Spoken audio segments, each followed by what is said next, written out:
Day in my life as a college student taking a Philippine history course.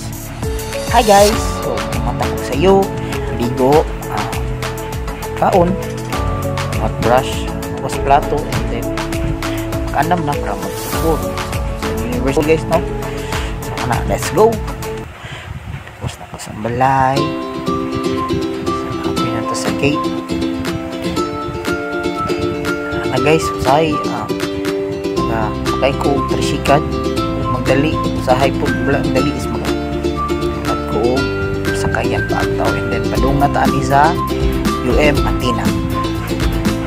And guys, nanaog na ta sa jeep, so paklay na ta sidewalk padung sa nanata sa entrance sa University of Mindanao Atina campus.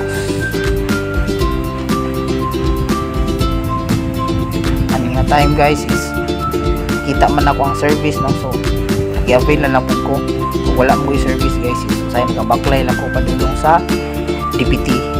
So nanatakaroon diri sa GET guys, no? So diri tani naog kaya ang atong room is naraman diha sa kilid banda, no?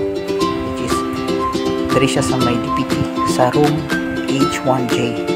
Ito ang first subject na GE8 or the readings of Philippine history. So sa iyo pa kayo ang orasa guys, no? Kaya may palang isa ron nga time guys is play buhaton guys is magbasa-basa guys, mag-review, usahay mag cellphone kay mag ulat sa prof na mo abot.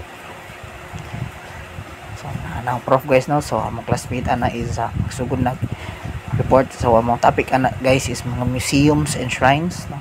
So importante jud kaayo ni mga museums ug shrines guys, no? Kay naman gud dito mga nakabuta mga artifacts, no?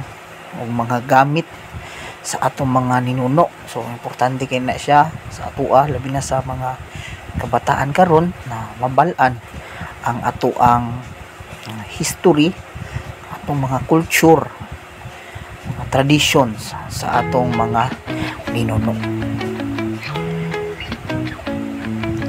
After anak guys is basa-basa ko kay sunod topic na to is mga indigenous groups. So anak nga time guys is nagbasa-basa ko about sa mga different indigenous groups na makita diri sa Mindanao. So ano siya guys, no? Importante po kayo magbala na to ni sila guys kay dako biya kay ni sila contribution diri sa atua sa Mindanao. Ako guys, magbasa-basa mo ko kay dali na ako mahinduman guys, no? Makita ko na ko word by word. And dili lang may naga-report guys, no? Nag-activity po mi sulod sa among room. Aning among activity guys is very interactive. Say po guys, pariyaan is mag-quiz me or matagak lang po siyang review quiz para sa among paabot na exam. Mao na to guys.